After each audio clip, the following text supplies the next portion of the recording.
한 주간 평안하셨습니까? 아무도 대답이 없으시지만, 네, 평안하셨습니다. 사실은 평안하다는 얘기를 좀 하기가 지금 마음이 그렇지요. 사회적으로도 그렇고, 지금 오늘은 아까 저희가 함께 나눴던 기도 제목, 지금의 이 대형 참사 상황 앞에서 우리가 평안이냐라는 말을 하기가 정말 사실은 쉽지 않다는 생각이 너무 많이 듭니다. 그럼에도 여러분 마음속에 이미 가지고 계신 누구도 빼앗을 수 없는 평안은 이미 여러분이 소유하고 있는 것이니 우리 그것을 기억하고 느끼시며 또 때가 될 때 그 평안을 나눠줄 수 있는 우리 모두가 되기를 바랍니다. 예배 중에 지금 먼저 시작했었던 기억 나눔 예식으로요. 오늘의 하늘뜻 펴기는 짧게 진행하겠습니다. 2024년이 약 이틀 정도 남았습니다. 참 상투적인 말입니다만 올해는 특히 올 연말은 정말 다사다난 일도 많고 어려움도 많았다라는 이 말이 매우 적확하게 느껴집니다. 지난 12월 9일 대전 대흥동 성당 미사 강론 중 김용태 마테오 신부님께서 용산 이무기의 지랄 발광으로 규정하신 내란 수계 윤석열의 친위 쿠데타 이후 현재까지도 정계는 뚜렷한 해결의 실마리가 보이지 않고 있죠. 저는 어제 일을 끝내고 나서 오후에 광화문에 나가봤는데 지금 한쪽에서는요, 정확히는 광화문 사거리 쪽은 쿠데타를 옹호한다고 소리치는 자들이 또 10여 명 모여 있고요. 다른 편에서는 조속한 탄핵 인용을 염원하는 이들의 행진이 광화문 앞에서부터 헌재 쪽을 거쳐서 명도까지 진행되는 그런 진풍경이 펼쳐지고 있었습니다. 민주주의란 언제나 지난한 과정을 견뎌 얻게 되는 결실이라고는 합니다만 하루라도 빨리 그날의 진실이 명확하게 규명되고 또 그에 따른 단죄와 후속 조치가 이행되길 바라는 마음입니다. 이런 일이 벌어지는 사이 원화 가치와 주가는 폭락하고 소상공인은 지옥 같은 상황에 내몰리고 있으며 외교 무대에서의 소위 이른바 패싱은 현실화되고 있습니다. 그렇지 않아도 내년도 한국 경제에 빨간불이 들어온 상태인데 권력을 쥔 소수의 독선과 폭력이 더해지면서 그야말로 대한민국은 개인과 공동체 모두 고난의 길을 걷고 있다 하겠습니다. 고난.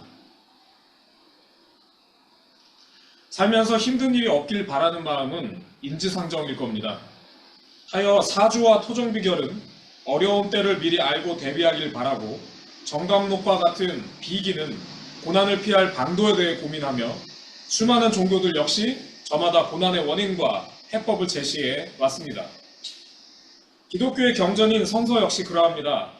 예를 들어 신명기계 문헌은 고난의 원인으로 신과 맺은 계약을 이행치 않은 백성들의 잘못을 지적하는 가운데 돌이켜 신에게 나아가면 그 계약을 다시 회복할 수 있을 것이다 라고 봅니다.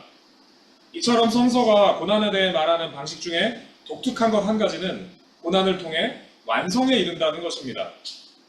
오늘 함께 읽은 사무엘기에는 한나의 고난이 담겨 있습니다. 남성 가부장제 질서가 공고했던 당시 아이를 낳지 못하는 여성은 그 자체로 죄인이어야 했습니다. 천신만고 끝에 출산하게 되었지만 본문 속 한나는 그 소중한 아이와 다시 이별해야만 합니다. 아이가 태어나면 신에게 바치겠다 서원했기 때문입니다.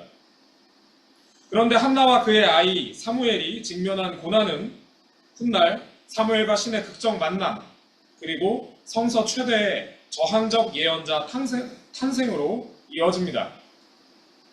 원인을 알 수 없는 고난은 세옹지마 고사와 같이 영광을 견인하고 있는 것입니다.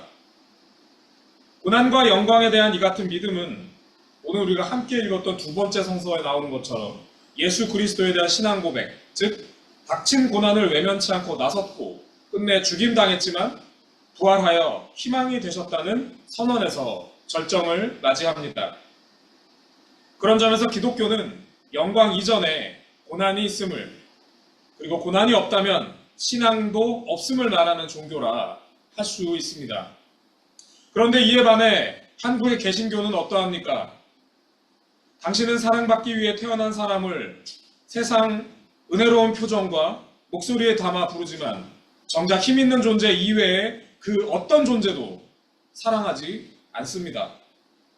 이는 고난을 거세한 영광에만 집착한 채 사회적 상층부에 올라서는 것과 구원을 동일시해온 결과라 하겠습니다.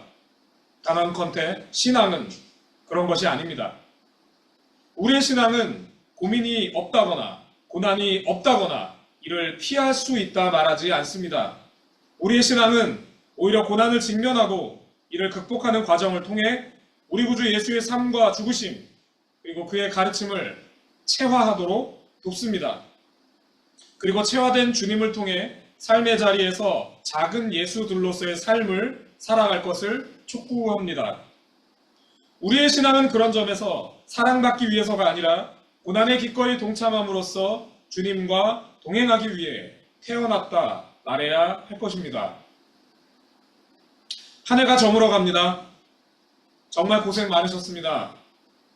여러분 지금 이 순간 한 해를 생각할 때 머릿속에 어떤 시간과 어떤 감정이 떠오르실지 모르겠습니다만 그 어떤 것이든 여러분 고생 많으셨고 그리고 모두 다 잘하셨습니다.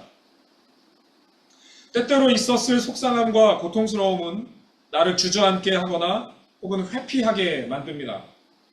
해야 할 것은 알겠지만 아무것도 할 수 없도록 무기력해지기도 하지요.